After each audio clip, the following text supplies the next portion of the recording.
Before we get started with building our authentication screen, we're going to need to configure our project. Within our Practical Jetpack Compose Android Studio project, we're going to want to right-click on the root folder, select New, followed by Module. Here, we're going to change our application name to Authentication, which should automatically update the module name along with the package name. You want to make sure that the Kotlin language is selected, and for the minimum SDK, this can be what you like, but the default here should be fine. After hitting Next, we're going to be presented with this screen, or something similar. You want to make sure that the empty Compose activity is selected here, as this will configure our project for Compose, giving us a foundational set of code that will allow us to get started quickly.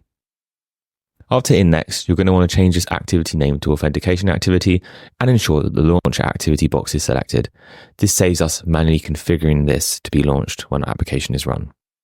Once you've hit Finish here, you should see a project created. Here we have a foundational project that allows us to get started with building Compose apps straight away. Feel free to have a look around the rest of the code, but we're going to jump over to the build.gradle file here and start configuring some dependencies.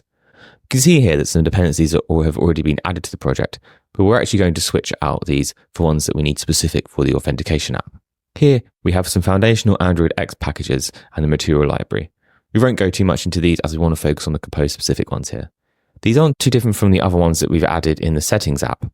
We have the Compose UI and material packages, which gives us access to foundational composables, as well as material-specific composables such as buttons and checkboxes, etc.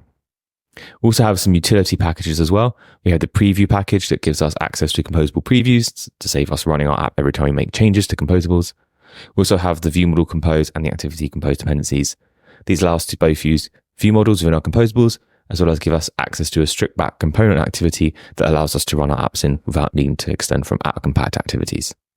We've also added some test dependencies here, but we'll come on to these when we come to writing tests for our composables. Before we get started, we're just going to hop back over to our activity and delete some of the code that was generated when we created our project. We don't need this stuff as we're going to be removing it anyway, so remove it here so that when we come to building things, we're in a good position to get started. Feel free to delete this code. At this point, we'll have a skeleton project that's all ready for us to go to start building our authentication app in.